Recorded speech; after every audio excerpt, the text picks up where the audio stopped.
What if the song that finally gave you your #1 hit was never supposed to be the single? A label executive made one phone call and rewrote history. One whistling keyboard hook landed them on top of the charts for 6 weeks straight. But that same song cracked the Brotherhood in two. One hotel meeting, one contract clause. This is the song that made Geils Band Legends, and nothing was the same after. Worcester, Massachusetts sat at the center of a working-class New England world that had little patience for pretense and no appetite for trends. In the late 1960s, a young guitarist named John Geils had begun forming a small acoustic blues trio with bass player Danny Klein and harmonica player Magic Dick. They were not chasing stardom. They were chasing something truer than that. They wanted to play real American blues music the way they heard it on old records by Muddy Waters and Little Walter, raw and unadorned and honest. The transformation came when two more musicians joined the fold. Peter Wolf, a street corner hipster and late-night disc jockey on Boston radio, who brought a hyperkinetic frontman energy that few stages had ever contained. Drummer Stephen Joe Blad completed the electric lineup, and with keyboardist Seth Justman arriving by the end of the decade, the definitive Geils Band was in place. They were 6 very different personalities who somehow locked together like a fist. Before we continue, don't forget to like and subscribe to the channel. Wolf and Blad had come from a Boston band called the Hallucinations, and to survive those early lean years, the two of them worked together at a framing shop on Newbury Street. Wolf's radio connections gave him a deep network inside the music scene, but also something more valuable: a genuine, encyclopedic love for the American rhythm and blues tradition that matched what Geils and Magic Dick felt in their bones.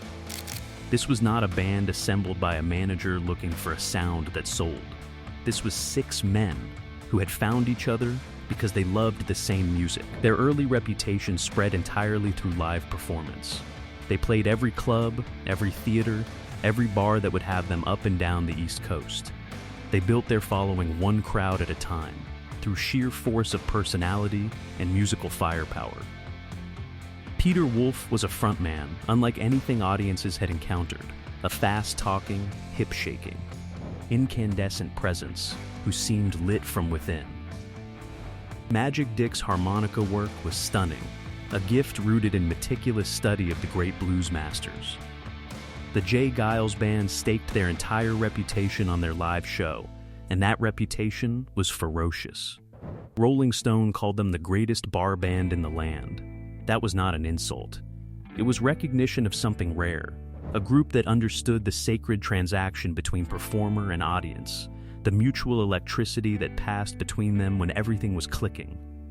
Their show was built for that transaction, loud and loose and dangerous. In 1972, they captured that energy on a live album recorded at the Cinderella Ballroom in Detroit. Detroit was their second home, a city of factory workers and working-class music lovers who recognized something authentic when they heard it. That city embraced the Geils Band with a particular ferocity, and the feeling was mutual. The live record documented a band at the absolute peak of their raw power, a jukebox of American music styles held together by extraordinary individual talent. By the mid-1970s, their albums were charting more consistently, but major mainstream success still eluded them. Hits came and went without ever establishing the kind of commercial breakthrough that would match their live reputation. For much of the 1970s, the Geils Band remained a beloved concert act that sold out arenas on the strength of word of mouth and FM radio. A genuine grassroots phenomenon that the record industry never quite figured out how to translate into mainstream pop success. The music they played was rooted in Black American tradition, and they wore that influence with open pride. Muddy Waters and his band stayed at Peter Wolf's apartment in Boston when they passed through New England. Magic Dick constructed his legendary harmonica showcase by painstakingly studying and absorbing the greatest licks of Little Walter and James Cotton, honoring that lineage rather than borrowing from it carelessly. This was a band that knew exactly where their music came from and why it mattered. By the late 1970s, after more than a decade of relentless touring, The commercial pressure was becoming impossible to ignore. The band owed their record label a significant sum in accumulated debt from recording advances and promotional costs. Something had to change. The question was how much of themselves they were willing to change along with it. The music business had shifted enormously by 1980. The synthesizer, once a novelty confined to progressive rock and European pop, had become the dominant sound of commercial radio. New wave acts from England were flooding the American charts. MTV, which launched in August of 1981, was rewriting the rules of how music reached its audience entirely. Image and visual impact were suddenly as important as the music itself. For a band that had built everything on the visceral live experience, this new landscape was both a threat and a potential opening. Keyboardist Seth Justman had been watching all of this closely. He was a gifted songwriter with a pop sensibility that had always existed a little beneath the surface of the Geils Band's raw blues presentation. And Justman saw an opportunity. The band decamped to Longview Farm Studios in Massachusetts to begin work on what they hoped would finally be the record that broke them wide open. Justman later explained the absence of synthesizers from their earlier recordings with a disarming simplicity. They could not afford them. The debt cycle with their record label had kept the band in a constant state of financial constraint, where survival depended on touring rather than studio experimentation. Now, with the technology suddenly within reach, Justman dove in headfirst. He became the primary songwriter and producer for the new project. That concentration of creative authority was a significant shift. For most of their existence, the Geils Band had been a collective, 6 distinct voices contributing to a shared identity. Now that identity was being refined and shaped by one man's vision of what the future required. The others went along with it, trusting the process. What they did not yet understand was how completely that process would transform them. Seth Justman wrote Centerfold as a bright, bouncy piece of pop storytelling, built around a distinctive whistling synthesizer hook that burrowed into the ear and refused to leave. The song's story was simple and relatable. A grown man flipping through an adult magazine and stumbling across a photograph of the girl who had been his innocent, wholesome high school crush. The shock of that collision between cherished memory and adult reality was universal and a little funny. Exactly the kind of hook that could reach a mainstream audience that might never have cared about the blues. The band did not immediately embrace it. Their instincts pulled them toward another Justman composition, a slow, aching neo-doo-wop piece called Angel in Blue, which featured lush backing vocals from Luther Vandross and Cissy Houston. Angel in Blue felt like the J. Geils Band they knew themselves to be, soulful and rooted and emotionally deep. They filmed the music video for it first, fully intending it to lead the campaign for the new album. Then the phone rang. During the video shoot for Angel in Blue, Peter Wolf received an urgent call from the president of the label. The message was direct and left no room for debate. Centerfold was going to be the lead single. The decision had been made above their heads, in an office far from the studio, by people whose primary language was sales projections rather than musical identity. The band had little choice but to accept it.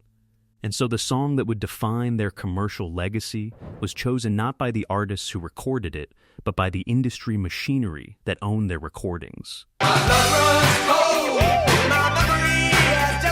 The music video that followed was filmed in Boston, using students from a dance school located on the floor directly above their studio. The director created a colorful, cartoonish classroom setting that was perfectly calibrated for the young MTV audience. Peter Wolf shimmied and mugged through a fantasy of cheerleaders and chalkboards with his signature manic energy, but the presentation was a long way from the sweating, straining communion of their live shows. It was television. It was performance. It was enormously effective. Released in the autumn of 1981, Centerfold hit American radio like a detonation. The whistling keyboard hook was on every station. The video played in constant rotation on the young television network that was rewriting the music industry's rules. By February of 1982, the single had reached the top of the Billboard Hot 100, where it sat for 6 consecutive weeks. It became the band's only #1 hit, and one of the defining singles of the early MTV era. The album it came from climbed to #1 on the Billboard 200.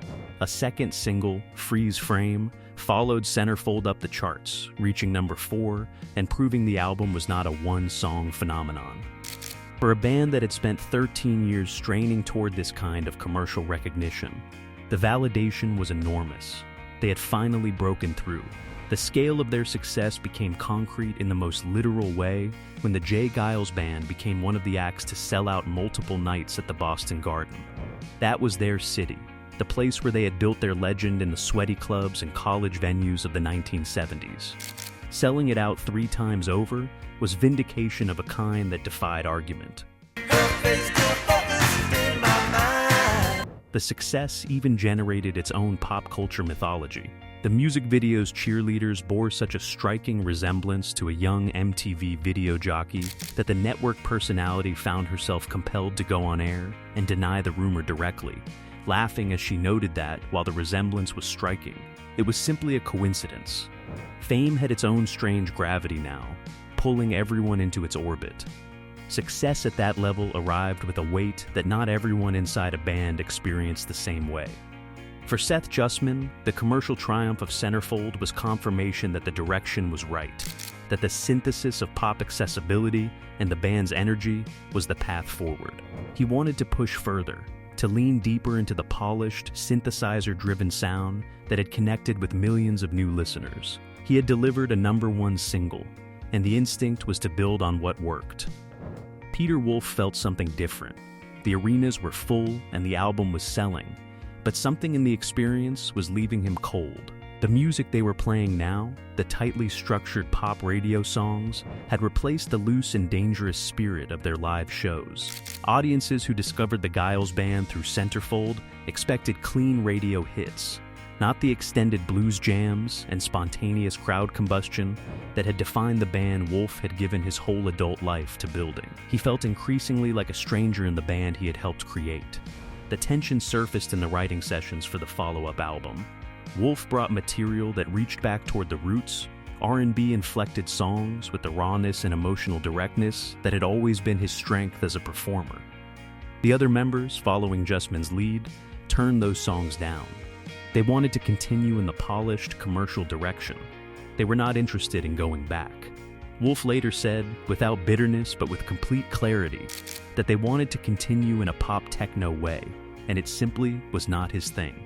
The songs Wolf brought to those sessions did not disappear. They became the foundation of his 1984 solo debut, a record that went gold and demonstrated that his creative instincts were not wrong. They were just incompatible with where the Geils Band was heading.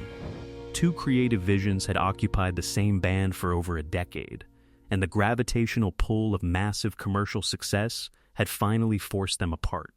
On September 10, 1982, the 6 members of the Geils Band gathered at a hotel in Boston to sign a shareholder agreement for their corporate entity. An attorney presented the document, which formalized the legal structure of the band's shared business interests. The agreement contained provisions tying the right to use the band's name specifically to the joint participation of Peter Wolf and Seth Justman. If those 2 could not work together, the remaining members would need a majority vote to continue under the name. At the time, it probably seemed like a reasonable legal precaution, a way to protect an asset that had just become enormously valuable. Within months, it revealed itself as a tripwire. The creative conflict between Wolf and Justman could not be resolved. Wolf departed the band in early 1983. The split ended 14 years of a remarkably stable lineup, a run of professional continuity that was genuinely unusual in rock and roll. The man who had spoken over those crowds, who had drawn the lightning from the room and sent it back amplified and transformed, was gone. The band's legendary booking agent made one final attempt to broker a reconciliation. It failed. He took Wolf out to dinner afterward and spoke with the frank disbelief of a man who had survived 30 years in the rock business and thought he had seen everything. He told Wolf that he had dealt with the craziest of the crazies, the drugs, the girlfriends, the managers, and nothing had ever come close to this for sheer senselessness and waste. And then, with the pragmatism of someone who understood that sentiment would not change the outcome, he told Wolf it was time to start thinking about a solo career. The 5 remaining members pressed forward. With Seth Justman assuming lead vocal duties, they recorded a new album in 1984 that pushed even further into synthesized pop territory. The result was a commercial and critical failure that demonstrated with painful clarity how much of the band's identity had resided in Peter Wolf's presence. The raw chemistry was gone, replaced by something technically proficient but emotionally inert. A final single barely dented the charts. By 1985, the Geils Band had quietly dissolved. Wolf built a solid solo career. His debut album, Lights Out, arrived in 1984 and connected strongly with critics and fans who recognized the musical instincts he had been forced to suppress. He proved that the creative voice the band had pushed aside was genuine and vital. He went on to record and perform for decades, continuing to honor the R&B roots that had always been his foundation. The wounds of the split, however, did not heal easily. In 2012, guitarist John Geils filed a trademark lawsuit against his former bandmates over the right to perform under that name. The suit wound through the courts for 3 years before reaching a resolution in 2015 that allowed the remaining members to continue touring. The irony was complete. The man who had founded the band was fighting for the right to use his own name in public.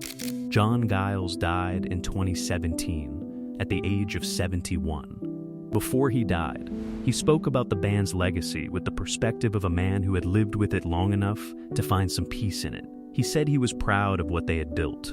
He noted that despite everything, they had their #1 single, and that the band's biggest hit had come from the same creative team that had driven their final breakthrough.